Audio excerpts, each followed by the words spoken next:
শুভ সকাল বন্ধুরা, আশা করি তোমরা সবাই ভালো আছো। কিন্তু আমার আর কোনো কিছুই শুভ নেই। আমার সব কিছু ওলট পালট হয়ে গেল জীবনে। ভিডিওটা দিতে অনেক দেরি হয়ে গেল তোমাদের কাছে, কারণ এই কদিন আমাদের মনের অবস্থা একদমই ভালো ছিল না। হঠাৎ করে চৌঠা মে আমার মাসি ব্রেন স্ট্রোকে মারা যায়। তা ওর সেই হঠাৎ করে চলে যাওয়া আমরা কেউ মেনে নিতে পারছিলাম না। বিশেষ করে আমার তো খুবই কষ্ট হচ্ছিলো, কারণ যেই দিন ওর এরকম ঘটনাটা ঘটে সেদিন দুপুরবেলা ওর সাথে আমি কথা বলি, কিন্তু ভুনাক্ষরেও টের পাই না যে ওর শরীর এতটাই খারাপ হয়ে গেছিলো যে ও ঘরে একা ছিল, পড়েছিল ঘরে, কেউ জানতে পারিনি। তা ও অনেকক্ষণ পড়েছিল। আমরা ফোনের উপর ফোন করছি, কিছুতেই ফোন লাগছে না, ফোন পাচ্ছি না। তারপরে যখন রাত্রেবেলা মেসো যায়, বলে এরকম হয়েছে, তারপরে হাসপাতালে নিয়ে যায়। কিন্তু হাসপাতালে গিয়ে যে ডাক্তার বলে কন্ডিশন খুবই খারাপ, সেগুলো আমাদের জানানো হয়নি। তারপরে পরের দিন 5ই মে আমার চৌঠা মে আমার মাসি মারা যায়। তা ওর এইভাবে অকাল চলে যায় আমরা কিছুতেই মেনে নিতে পারছিলাম না। আর আমার এতটাই কষ্ট হচ্ছিল যে আগের দিন ওর সাথে কথা বলেছি ভালোভাবে। তা ওর বাড়িতে মনটা খুব আনচান করছিল, তাই ওর বাড়িতে যে বাড়িতে ভাড়া ছিল ওই বাড়িতে যাব বলে মনস্থির করি, ওই বাড়িতে যাই। কিন্তু বাড়িতে পা দেওয়ার পর বুকের ভিতরটা যেন কীরকম করতে থাকে। মানে এক্ষুনি ডাকলে মানে মাসি সাড়া দেবে, এক্ষুনি বলবে হ্যাঁ আয়। কিন্তু যে চলে যায় সে তো আর ফিরে আসে না, রয়ে যায় তার স্মৃতিগুলোই শুধু। তা আমার মাসির স্মৃতিগুলোই ছিল শুধু।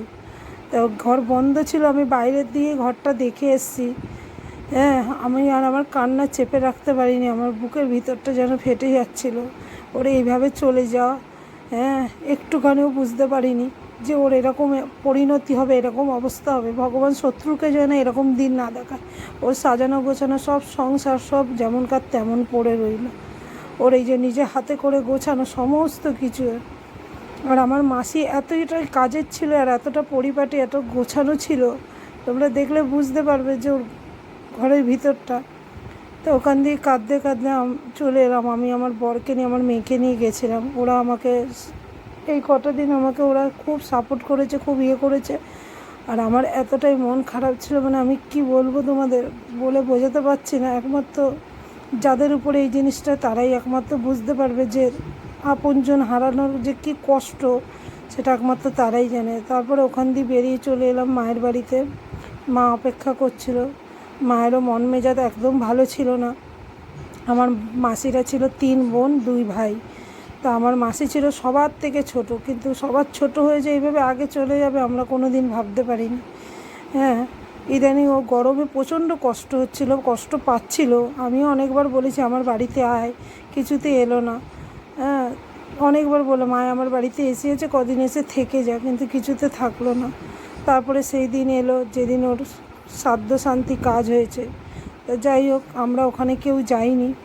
আমি স্থির করেছিলাম যে আমি আলাদা করে অন্য রকম করে ওর আত্মার শান্তি কামনা করব। তা এই অরফেনটা তোমরা দেখেছো এর আগে। হ্যাঁ, এখানে বাচ্চাদেরকে নিয়ে এর আগেও আমি ভিডিও করেছি।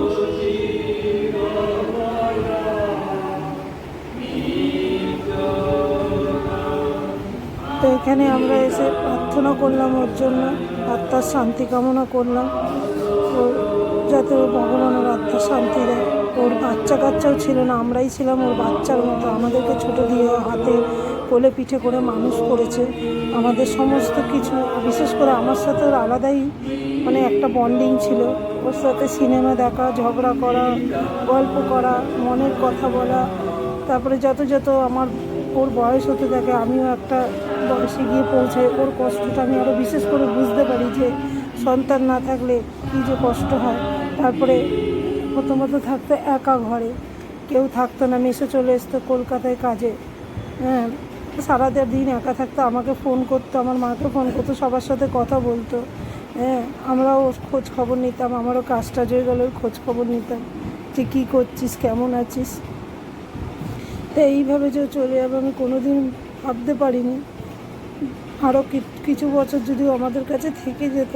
তো যাই হোক, ভগবান হয়তো জীবনের অধ্যায়টা এতটুকুই লিখেছে।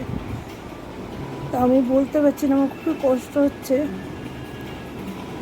ওর এই আত্মার শান্তি কামনার জন্য আমি এই অরফেনে এসে ওর জন্য সব প্রার্থনা করি। আমরা সবাই বলে এদের প্রার্থনায় নাকি অনেক জোর আছে, তো ভগবান এদের প্রার্থনাটা যেন শোনে। যদি পরকাল পরজন্ম বলে কিছু থাকে, তাহলে ভগবান যেন ওকে পরজন্মে যেন সব কিছু সুখ শান্তি সব কিছু দিয়ে পাঠায়। সন্তান যেন দেয়, ভরপুর যেন সংসার ভরপুর থাকে, ওর যেন জীবনে কোনো কষ্ট না থাকে। এই কালে যে ও যা কষ্ট করে গেছে, সেই কষ্ট যেন ওর জীবনে না থাকে।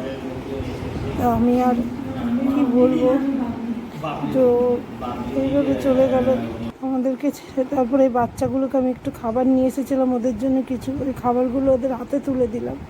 তা এখানে কিছু আছে, কিছুজন আছে যাদের আবার সুগার আছে, আমি আবার সুগার ফ্রিও, তাদের জন্য মিষ্টি নিয়ে এসেছিলাম।